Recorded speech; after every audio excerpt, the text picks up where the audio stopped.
જય શ્રી કૃષ્ણ મિત્રો, આજે આપણે શ્રીમદ ભાગવદ્ ગીતાના અધ્યાય 8નું વર્ણન જોઈએ, જેમાં ભગવાન શ્રી કૃષ્ણ અર્જુન દ્વારા પૂછાયેલા પ્રશ્નોના વિસ્તારમાં ઉત્તર આપે છે. જો વિડીયો પસંદ આવે તો લાઈક કરો, શેર કરો અને મારી ચેનલને સબસ્ક્રાઈબ જરૂર કરી લેજો, જેથી આગામી વિડીયોની માહિતી આપ સુધી તુરંત પહોંચી શકે. શ્રીમદ ભાગવદ્ ગીતા અધ્યાય 8 અક્ષર બ્રહ્મયોગ વિસ્તૃત વર્ણન સાથે. અધ્યાય 8નું નામ અક્ષર બ્રહ્મયોગ છે. આ અધ્યાયમાં કુલ 28 શ્લોકો છે. અહીં અર્જુન ભગવાન શ્રી કૃષ્ણને બ્રહ્મ, અધ્યાત્મ, કર્મ, અધિભૂત, અધિદેવ અને અધિયજ્ઞ વિશે પ્રશ્નો પૂછે છે. શ્રી કૃષ્ણ આ બધા વિષયોનું સ્પષ્ટ વર્ણન કરે છે અને મૃત્યુ સમયે ભગવાનનું સ્મરણ કરવાના મહત્ત્વને સમજાવે છે. અર્જુનના પ્રશ્નો શ્લોક 1 અને 2. અર્જુન પૂછે છે, બ્રહ્મ શું છે? અધ્યાત્મ શું છે? કર્મ શું છે? અધિભૂત શું છે? અધિદેવ શું છે? અધિયજ્ઞ કોણ છે? મૃત્યુ સમયે ભગવાનને કેવી રીતે પ્રાપ્ત કરી શકાય? આ પ્રશ્નો આધ્યાત્મિક જીવનના મૂળભૂત પ્રશ્નો છે. શ્રી કૃષ્ણ ઉત્તર આપતા શ્લોક 3 અને 4. શ્રી કૃષ્ણ સમજાવે છે, બ્રહ્મ અવિનાશી અને પરમ તત્વ, અધ્યાત્મ જીવાત્માનો સ્વભાવ, કર્મ પ્રાણીઓની ઉત્પત્તિ અને વિકાસનું કારણ બનતી ક્રિયા, અધિભૂત નાશવંત ભૌતિક જગત, અધિદેવ દેવતાઓના અધિષ્ઠાતા પુરુષ, અધિયજ્ઞ દરેક શરીરમાં રહેલા ભગવાન સ્વયં. આ વ્યાખ્યાઓ દ્વારા જીવ, જગત અને ઈશ્વરનો સંબંધ સમજાવવામાં આવે છે. અંતકાળે સ્મરણનું મહત્ત્વ શ્લોક 5 થી 8. શ્રી કૃષ્ણ કહે છે, જે મનુષ્ય મૃત્યુ સમયે મને સ્મરે છે તે મને જ પ્રાપ્ત થાય છે. મહત્વપૂર્ણ સિદ્ધાંત: મૃત્યુ સમયે જે ભાવનું સ્મરણ થાય છે તે જ ગતિ પ્રાપ્ત થાય છે. તેથી જીવનભર ભગવાનનું ચિંતન કરવું જોઈએ. અંતિમ ક્ષણનું સ્મરણ આખા જીવનની સાધનાનું પરિણામ હોય છે. આ 4 શ્લોકોમાં ભગવાન શ્રી કૃષ્ણ એક મહત્વનો સિદ્ધાંત સમજાવે છે. અંતિમ ક્ષણનું સ્મરણ અત્યંત મહત્વનું હોય છે.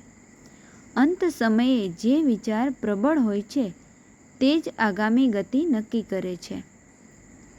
તેથી આખું જીવન ભગવાનના સ્મરણ, ભક્તિ અને કર્તવ્ય પાલનમાં પસાર કરવું જોઈએ. સતત અભ્યાસ યોગ દ્વારા મનને ભગવાનમાં સ્થિર કરવાથી અંતકાળે પણ તેમનું સ્મરણ સહજ બને છે. આ શ્લોકોના મુખ્ય સંદેશ છે, જીવનભર જેનું ચિંતન કરીએ છીએ અંતકાળે પણ એ જ સ્મરણ થાય છે. તેથી હંમેશા ભગવાનનું સ્મરણ કરતા કર્તવ્ય નિભાવવું. 4 છે, યોગી કેવી રીતે ભગવાનને પ્રાપ્ત કરે? જે શ્રીમદ ભગવદ્ ગીતાના અધ્યાય 8માં શ્લોક 9 થી 13. ભગવાન પોતાના સ્વરૂપનું ધ્યાન કરવા કહે છે.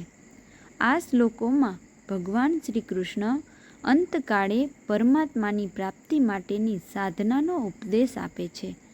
પરમાત્મા સર્વજ્ઞ, અનાદિ અને સર્વના નિયંતા છે. ભક્તિ, યોગ અને એકાગ્ર ચિત્તથી તેમનું સ્મરણ કરવું જોઈએ. ઇન્દ્રિય સંયમ અને મનની સ્થિરતા આધ્યાત્મિક પ્રગતિ માટે જરૂરી છે. ઓમ પરબ્રહ્મનું પવિત્ર પ્રતીક છે. જે અંતકાળે ભગવાનનું સ્મરણ અને ઓમનો ઉચ્ચાર કરે છે તે પરમ ગતિને પ્રાપ્ત કરે છે. આ શ્લોકોનો મુખ્ય સંદેશ છે, નિરંતર ભગવાનનું સ્મરણ, ભક્તિ અને યોગાભ્યાસ દ્વારા મનને એવી રીતે તૈયાર કરો કે અંતિમ ક્ષણે પણ ચિત્ત પરમાત્મામાં, ભગવાનને પ્રાપ્ત કરનારનું પુનર્જન્મ નથી. શ્રીમદ ભગવદ્ ગીતાના અધ્યાય 8 અક્ષર બ્રહ્મયોગના શ્લોક 14 થી 16 ભગવાન શ્રી કૃષ્ણએ અનન્ય ભક્તિનો મહિમા અને પરમ ગતિ, મોક્ષ મેળવવાનો માર્ગ સમજાવ્યો છે. આ શ્લોકોનો સંક્ષિપ્ત ભાવાર્થ આપણે જોઈએ. શ્લોક 14. અનન્ય ભક્તિ અને પ્રભુની સુલભતા. ભાવાર્થ. શ્રી કૃષ્ણ કહે છે કે મનુષ્ય બીજે ક્યાંય મન ભટકાવ્યા વિના અનન્ય ચિત્તથી સદા સર્વદા મારું જ સ્મરણ કરે છે તેવા નિત્ય મારી સાથે જોડાયેલા નિત્યયુક્ત યોગી માટે હું બહુ સરળતાથી પ્રાપ્ત થઈ જાઉં છું. મુખ્ય સંદેશ. ભગવાનને પામવા માટે કોઈ અઘરી સાધનાની જરૂર નથી. માત્ર પ્રભુ પ્રત્યેનો અવિરત પ્રેમ અને નિરંતર સ્મરણ જ પૂરતું છે. શ્લોક 15. પરમ ગતિ અને પુનર્જન્મમાંથી મુક્તિ. ભાવાર્થ. પરમ સિદ્ધિ મોક્ષ પ્રાપ્ત કરી ચૂકેલા મહાત્માઓ મને પામ્યા પછી આ ક્ષણભંગુર અને દુઃખોથી ભરેલા સંસારમાં ફરીથી જન્મ લેતા નથી. મુખ્ય સંદેશ. આ ભૌતિક દુનિયા દુઃખાલયમ, દુઃખોનું ઘર અને અશાશ્વત છે. જે જીવ પ્રભુના પરમધામને પામે છે તેનો સંસાર ચક્રમાંથી કાયમી છુટકારો થઈ જાય છે. શ્લોક 16. બ્રહ્મલોક સુધીની મર્યાદા અને ભગવદ્ ધામ.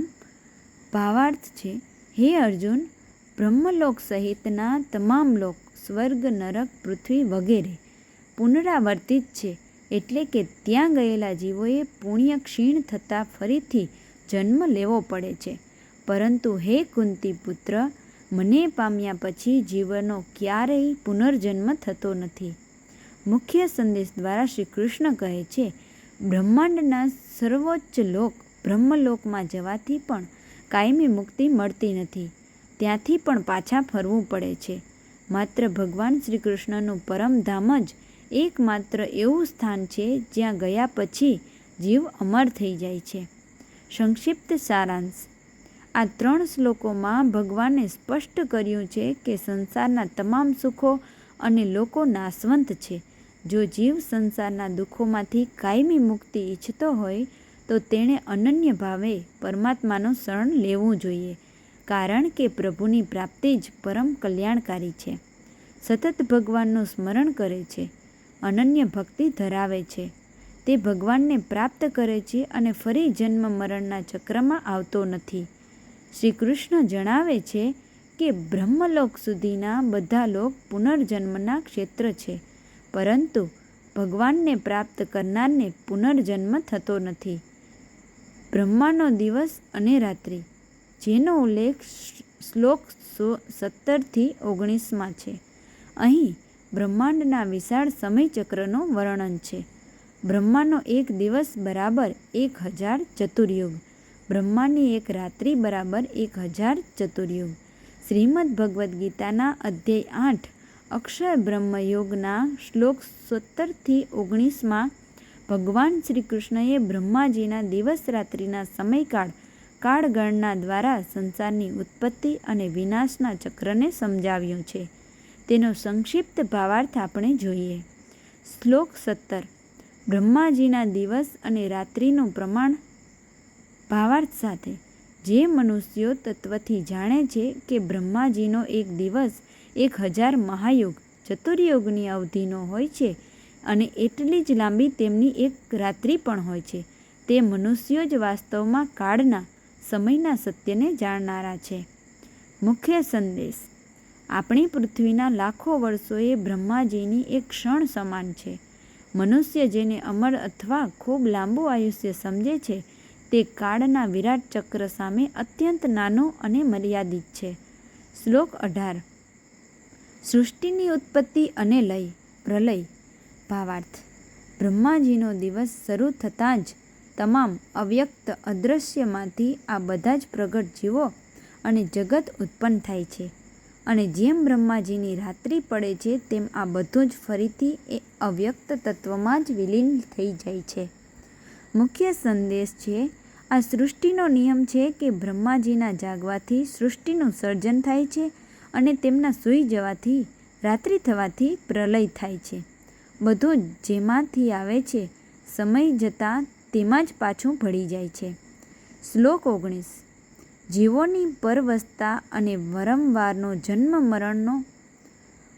ભાવાર્થ છે, હે પાર્થ, આ એ જ જીવોનો સમુદાય છે જે કર્મોના બંધનને કારણે વારંવાર ઉત્પન્ન થાય છે અને બ્રહ્માજીની રાત્રિ આવતાં જ પોતાની ઈચ્છા ન હોવા છતાં પરવશ થઈને લીન થઈ જાય છે અને દિવસ આવતાં જ ફરી પાછો પ્રગટ થાય છે. મુખ્ય સંદેશ છે, જીવાત્મા પોતાના કર્મો અને પ્રકૃતિને આધીન હોવાથી આ જન્મ મરણ અને સૃષ્ટિ પ્રલયના ચક્રમાં વારંવાર ફરતો રહે છે. તે આ કાળચક્રમાં સંપૂર્ણપણે બંધાયેલો પરવશ છે. સંક્ષિપ્ત સારાંશ સાથે આ 3 શ્લોકો દ્વારા ભગવાને અર્જુનને એ સમજાવ્યું છે કે બ્રહ્માજી જેવા સર્વોચ્ચ દેવનો લોક પણ કાળના બંધનમાંથી મુક્ત નથી. ત્યાં પણ ઉત્પત્તિ અને વિનાશ નિશ્ચિત છે. તેથી આ નાશવંત સંસાર ચક્રમાંથી મુક્ત થવા માટે ભગવાનના પરમધામની પ્રાપ્તિ જ એકમાત્ર ઉપાય છે.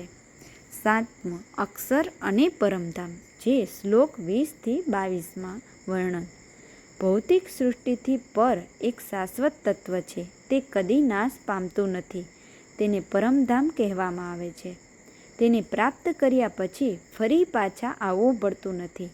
ભગવાન જણાવે છે કે અનન્ય ભક્તિ દ્વારા જ આ પરમધામ પ્રાપ્ત થાય છે. મૃત્યુ પછીના 2 માર્ગ.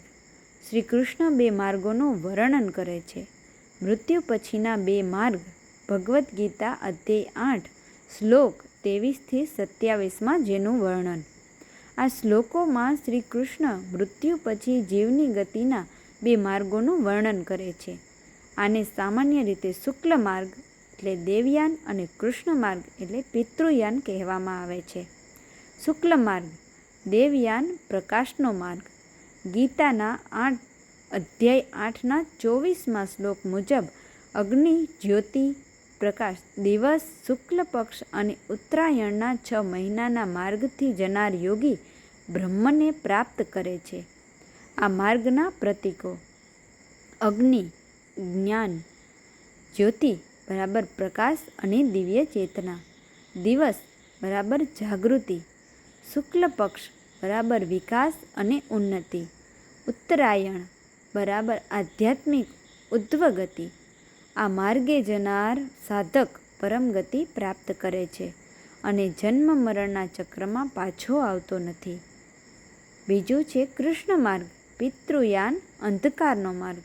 ગીતાના અધ્યાય 8ના 25મા શ્લોક મુજબ ધૂમ્ર, રાત્રિ, કૃષ્ણ પક્ષ અને દક્ષિણાયનમાં માર્ગથી જનાર યોગી ચંદ્રલોક વગેરે પુણ્યલોકોમાં જઈને ફરી પાછો જન્મ લે છે. આ માર્ગના પ્રતીકો: ધૂમ્ર અસ્પષ્ટતા, રાત્રિ અજ્ઞાન, કૃષ્ણ પક્ષ ક્ષય અને અવરોહણ, દક્ષિણાયણ ભૌતિક વૃત્તિઓ તરફ ગતિ.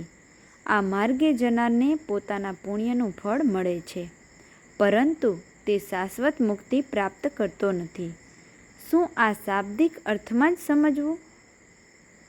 ઘણા આચાર્યો જેમ કે આદિ શંકરાચાર્ય, રામાનુજાચાર્ય અને મધ્વાચાર્ય સમજાવે છે કે અહીં માત્ર ખગોળીય સમયની વાત નથી. તેનો ઊંડો આધ્યાત્મિક અર્થ પણ છે. મુખ્ય વાત એ છે કે જેનું જીવન જ્ઞાન, ભક્તિ અને ઈશ્વર સ્મરણમાં પસાર થાય છે તે પ્રકાશના માર્ગ પર છે. જેનું મન હજુ કર્મફળ, ઈચ્છાઓ અને સાંસારિક બંધનોમાં અટવાયેલું છે તે પિતૃયાન માર્ગની ગતિ મેળવે છે.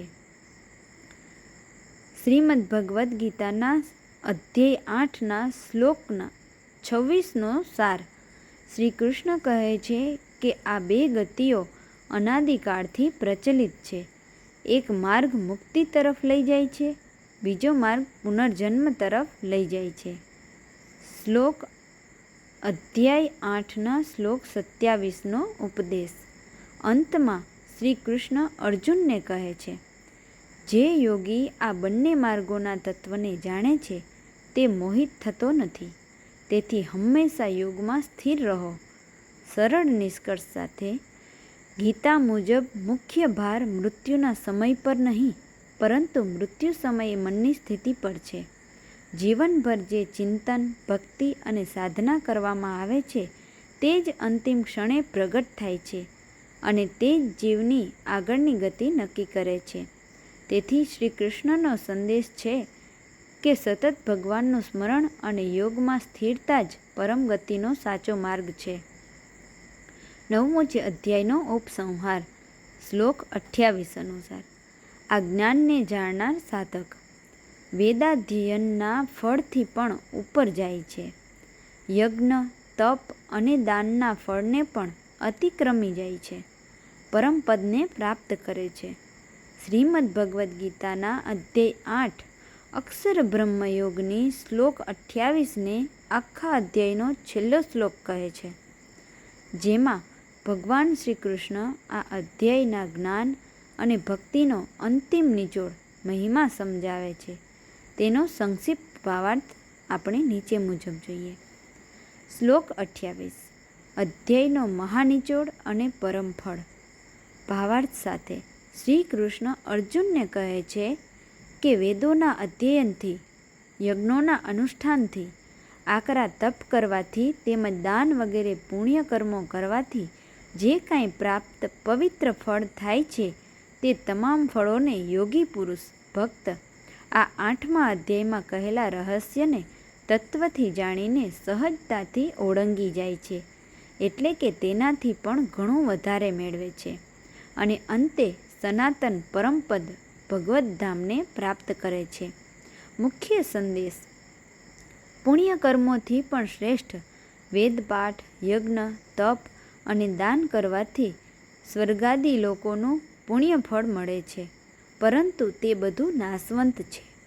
પુણ્ય પૂરું થતાં પાછા આવવું પડે છે, જ્યારે ભગવદ્ ભક્તિ આ બધા જ ફળો કરતાં સર્વોપરી છે. ભક્તિની સર્વોચ્ચતા: જે મનુષ્ય ભગવાનના અક્ષર બ્રહ્મ સ્વરૂપને જાણીને અનન્ય ભાવથી તેમનું સ્મરણ કરે છે, તેને આ સંસારના કોઈ પુણ્ય કર્મોની મર્યાદા નડતી નથી. અંતિમ લક્ષ્ય: ભક્તને કોઈ લૌકિક કે સ્વર્ગના સુખોની ઈચ્છા નથી હોતી. તે સીધો જ પરમાત્માના સનાતન પરમધામને પામે છે, જ્યાંથી ક્યારેય પાછા આવવું પડતું નથી. સંક્ષિપ્ત સારાંશ: આ શ્લોક સાથે 8મો અધ્યાય પૂર્ણ થાય છે. ભગવાન અર્જુનને આશ્વાસન આપે છે કે તારે કોઈ અઘરા તપ કે યજ્ઞોની ચિંતા કરવાની જરૂર નથી. માત્ર તારું મન મારામાં પરોવી રાખ, યોગયુક્ત થા, એટલે તને જગતના તમામ પુણ્યોનું સર્વોચ્ચ ફળ મારું પરમધામ સહજ મળી જશે. અધ્યાય 8નો સાર. અક્ષર બ્રહ્મ યોગનો મુખ્ય સંદેશ: પરમ તત્વ અવિનાશી છે. જીવનભર ભગવાનનું સ્મરણ કરવું જોઈએ. અંતિમ ક્ષણનું ચિંતન અત્યંત મહત્વનું છે. ઓમ તથા ભગવાનના ધ્યાનથી પરમ ગતિ પ્રાપ્ત થાય છે. અનન્ય ભક્તિથી ભગવાનનું શાશ્વત ધામ પ્રાપ્ત થાય છે. ભગવાનને પ્રાપ્ત કર્યા પછી જન્મ મરણનો ચક્ર સમાપ્ત થાય છે. આ અધ્યાય ભક્તિને માત્ર ભાવના નહીં, પરંતુ જીવનના અંતિમ લક્ષ્ય સુધી પહોંચાડનાર સાધના તરીકે રજૂ કરે છે. તો આ હતો આપણો શ્રીમદ્ ભગવદ્ ગીતાનો અધ્યાય 8નો સાર. તો જય શ્રી કૃષ્ણ મિત્ર, ફરી મળીશું નવા વિડીયો સાથે.